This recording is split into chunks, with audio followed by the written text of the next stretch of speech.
Well, as you probably know, if you've been paying attention, the fact that the Our Father is given to us today is fortuitous, because there is much thought that the Holy Father is going to change the wording in the Our Father. How could God ever lead us into temptation? Can't.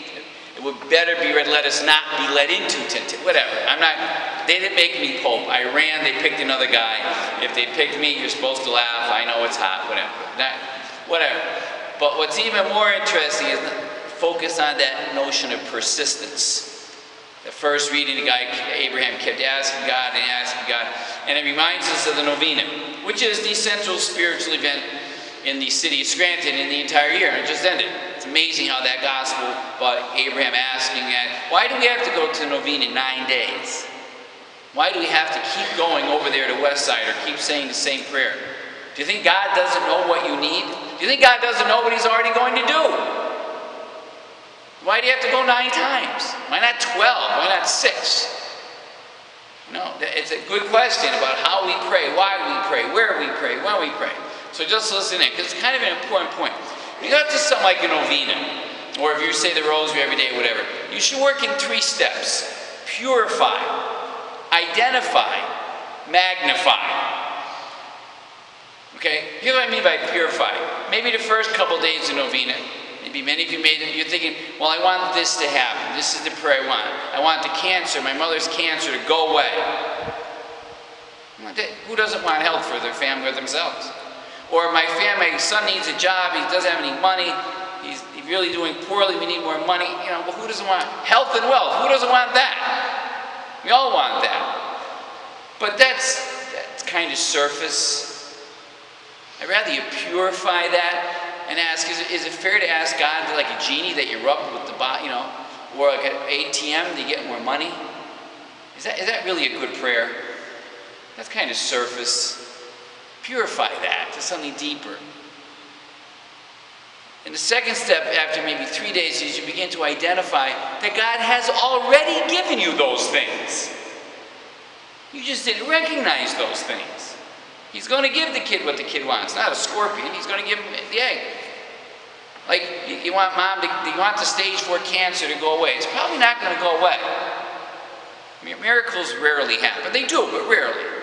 But what God has given you is the ability to sit by mom's bedside as she's dying, which is very hard work, and accompany her in that final stage of life.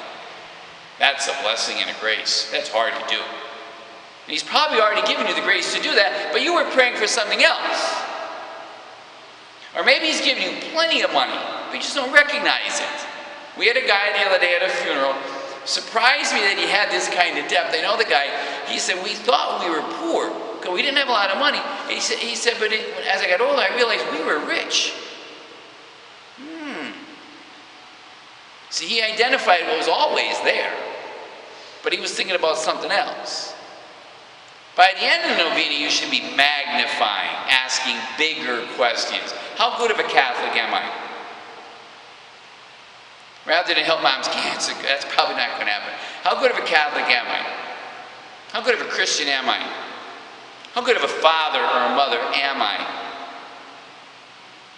Am I a Sunday Catholic? I get here all the time, but I could kill my neighbor if they did something. If the dog, did that. How good of an employee am I? Do I give my boss an honest day's work for an honest day's pay? Where am I a sinner? Do I need to go to confession? So you get past those simpler and natural questions, cancer to go away, to get to deeper questions that helps you grow as a Catholic and a Christian. Deeper, bigger questions. How am I doing? Am I spending my life in service of God or myself? Those bigger questions will only come if you get past the simpler questions. See, if they made me Pope, I might change the Our Father. But it wouldn't be on the line. It would be not thy will be done. It would be thy will be known. Thy will be known. What is your will for me? That's how I would change the Our Father. Am I doing God's will for me? Whatever that is. If you're doing that, then you already are holy. And you're halfway to heaven. If not, good questions to ask. Thy will be done. What is God's will for me? That'd be a great novena. Let us stand, my friends, who will